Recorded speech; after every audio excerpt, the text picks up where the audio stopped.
या देवी सर्वभूतेषु मामृतरूपेण संस्थिता नमस्तस्यै नमस्तस्यै नमो नमः।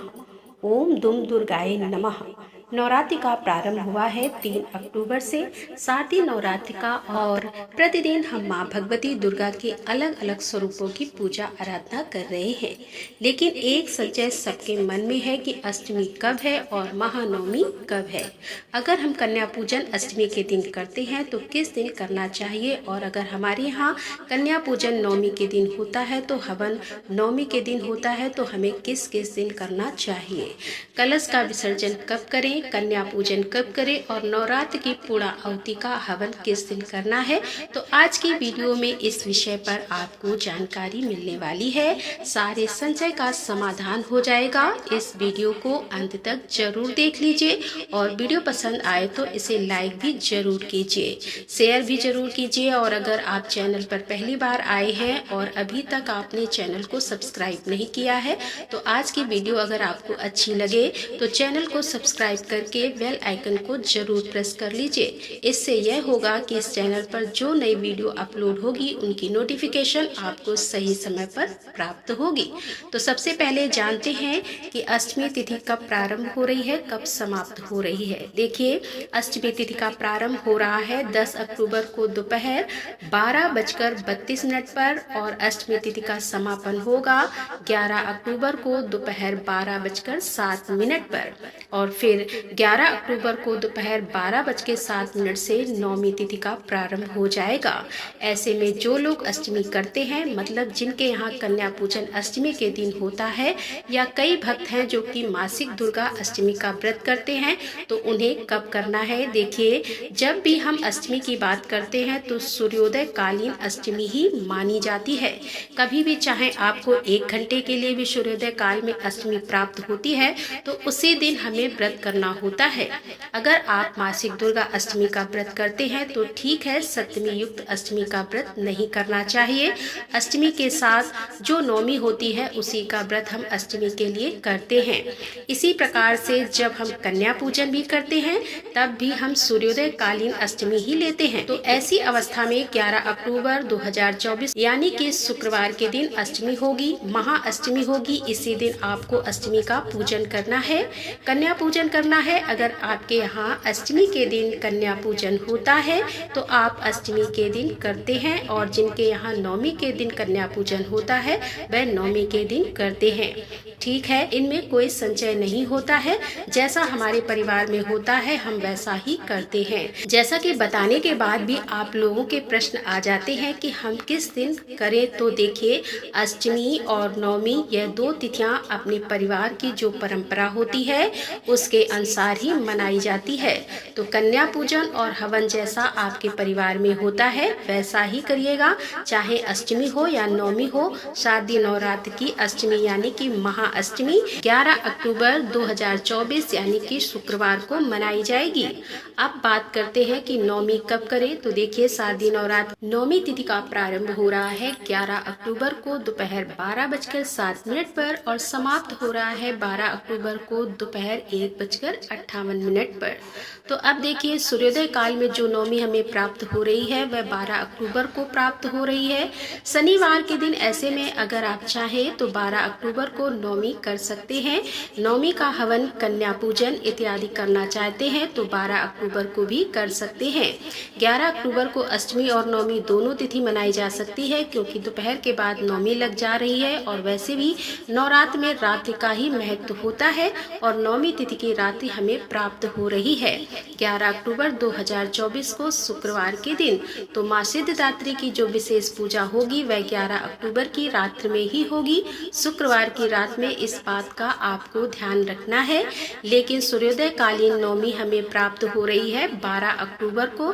तो बहुत से भक्त जो कि सूर्योदय कालीन तिथि ही मानते हैं नवमी में, या कई लोग जो कि दसवीं में कन्या पूजन करते हैं, दसवीं में हवन करते हैं, समापन करते हैं नवरात्रि का, तो 12 अक्टूबर को भी कर सकते हैं। वैसे 11 अक्टूबर को अष्टमी और नवमी आप दोनों मना सकते हैं, मतलब मतलब यह है कि देखिए, अगर आपके यहाँ अष्टमी का पूजन होता है तो आप 11 अक्टूबर को दोपहर, और जिनके यहाँ नवमी मनाई जाती है मतलब नवमी में ही कन्या पूजन किया जाता है, चाहे तो 11 अक्टूबर को दोपहर के बाद भी कन्या पूजन, हवन इत्यादि कर सकते हैं।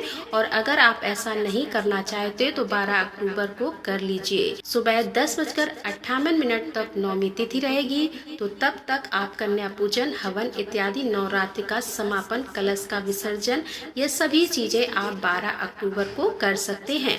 तो अब देखिए, अष्टमी तो 11 अक्टूबर को ही है, नवमी आप अपनी इच्छा के अनुसार 11 को भी कर सकते हैं और 12 को भी कर सकते हैं। जो भी आपकी इच्छा हो, ठीक है, जैसा भी आपका मन माने या जैसा भी आपके परिवार में होता है वैसा आप लोग कर लीजिएगा। अब बात करते हैं विजयदशमी के बारे में कि दशहरा कब है। तो 12 अक्टूबर 2024 को शनिवार के दिन दशहरा है। इसी दिन रावण का दहन होगा। दशमी तिथि के दिन आपको क्या करना चाहिए, क्या नहीं करना चाहिए, ये जानकारी आपको आने वाले वीडियो में मिल जाएगी। और अब जानते हैं कि कलश का विसर्जन कब करना है। तो देखिए, कलश का विसर्जन तो दशमी तिथि में ही किया जाता है।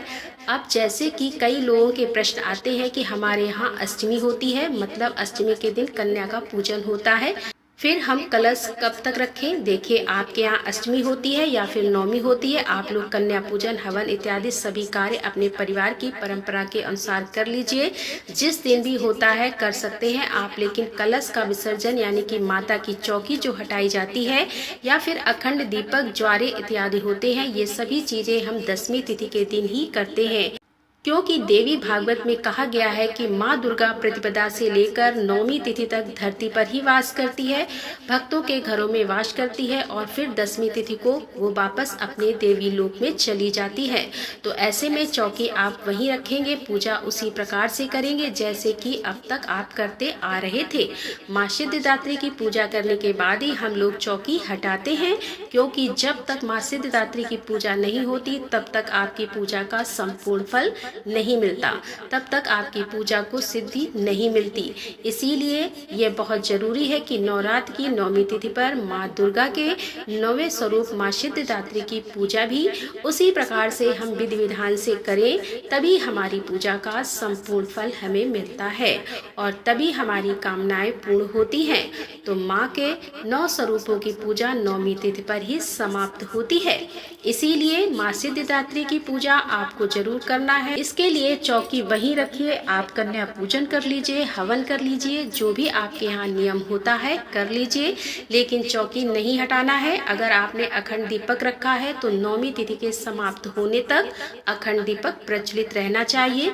तो ऐसे में कलश का विसर्जन 12 अक्टूबर 2024 को दिन शनिवार को किया जाएगा। लोग मन में संचय पाल लेते हैं कि शनिवार के दिन माँ की विदाई नहीं होती, तो देखिए नवमी तिथि है और देवी देवता की पूजा में तिथियों का ज्यादा महत्व होता है, दिनों का उतना महत्व नहीं होता। ऐसे में जब नवमी दिन हमें प्राप्त होती है तो उसी दिन कलश का विसर्जन किया जाता है।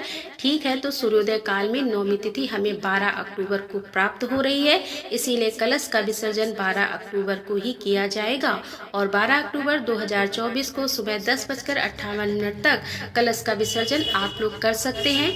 और जब बात करें कि अगर आप नवरात्र में पूरे 9 दिन का व्रत करते हैं तो आपके लिए पारण का शुभ मुहूर्त क्या होगा, किस दिन आपको अपना व्रत खोलना चाहिए। तो देखिए, नवरात्र में अगर आप 9 दिनों का व्रत करते हैं तो आपको व्रत खोलना है 12 अक्टूबर 2024 को।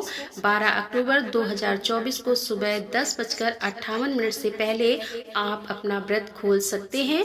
और देखिए, जब हम पारण करते हैं, अपना व्रत खोलते हैं, तो उससे पहले कलश का विसर्जन कर लेते हैं। मतलब आप सुबह उठकर पहले जैसे पूजा करते हैं प्रतिदिन उसी प्रकार से पूजा करेंगे, माँ की आरती करेंगे, माँ को भोग लगाएंगे और इसके बाद विधि विधान से उनकी पूजा करके, प्रार्थना करके, क्षमा प्रार्थना करने के बाद अपना व्रत माता को समर्पित करेंगे। पूजा माता को समर्पित करेंगे, जो भी हम मंत्र जप इत्यादि करते हैं सब माता को अर्पित करने के बाद अगर आप हवन करना चाहते हैं तो छोटा सा हवन कर सकते हैं।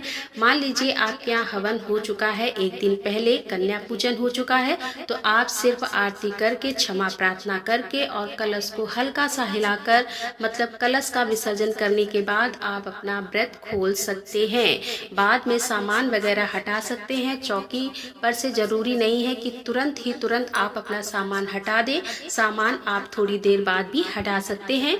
जो भी हम चौकी पर सामग्री रखते हैं, जैसे कि माता का विग्रह हो या फिर जो हम चीजें अर्पित करते हैं माँ को, वह आप अपना पारण करने के बाद भी हटा सकते हैं। कलश विसर्जन कैसे करना है, संपूर्ण विधि क्या होगी, सभी सामग्रियों का आपको क्या करना है, इस बारे में आपको आगे की वीडियो मिल जाएगी। और कन्या पूजन कैसे करना है, कन्याओं को देना क्या है उपहार में, इससे अलावा हवन कब और कैसे करना है, संपूर्ण जानकारी आपको आने वाली वीडियो में मिल जाएगी। तो चैनल से जुड़े रहिए ताकि सभी जानकारियां आपको सही समय पर प्राप्त हो। तो मिलते हैं अगले वीडियो के साथ, तब तक के लिए राधे राधे, जय श्री कृष्णा, हर हर महादेव, जय भोलेनाथ की जय माता दी।